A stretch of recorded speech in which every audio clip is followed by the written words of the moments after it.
Ici, c'est le Far West des Malgaches. À 5 heures de piste à l'ouest de Tananarive, des centaines d'hectares de terre encore vierges. Jeannot a quitté la capitale pour s'installer avec sa famille. À Ampasiput, Jeannot cultive 5 hectares de terre qui lui permettent de nourrir les siens. Ici, il y a tout. Je peux donner à manger à mes enfants. Alors j'ai quitté Tananarive sans regret. C'était trop dur. Mais aujourd'hui, la crise politique qui frappe Madagascar touche les campagnes. À cause du blocus, les paysans ne peuvent plus aller vendre leur riz sur les marchés voisins.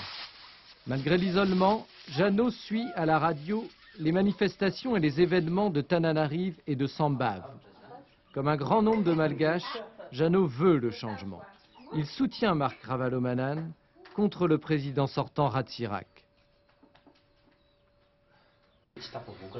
Ratsirak, je me demande ce qu'il a fait pendant 20 ans au pouvoir. Il n'y a pas assez de travail, les prix sont élevés, les salaires très bas.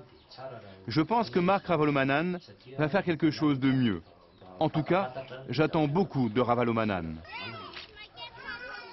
Frère franciscain établi à Madagascar depuis 35 ans, Jacques Tronchon a aidé Jeannot à s'installer ici. Comme d'autres religieux, Jacques a dû se substituer à l'État malgache pour aider la population. Il juge sévèrement l'ancien président qui organise les barrages et le blocus du carburant pour faire pression sur son adversaire.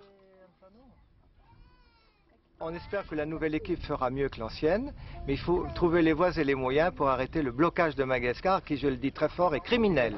La première conséquence, vous voyez, il n'y a plus d'eau qui coule aux bancs de fontaine parce qu'on n'a plus de gasoil. Que nos bancs de fontaine, ça marche avec des groupes électrogènes, ce qui est très très gênant. Ça ramène les gens à la situation antérieure où ils se trouvaient quand ils sont arrivés.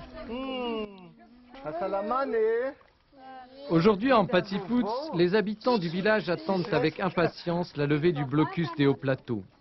Car depuis 3 mois, c'est toute l'économie malgache qui s'enfonce dans une crise insurmontable pour l'un des pays les plus pauvres du monde.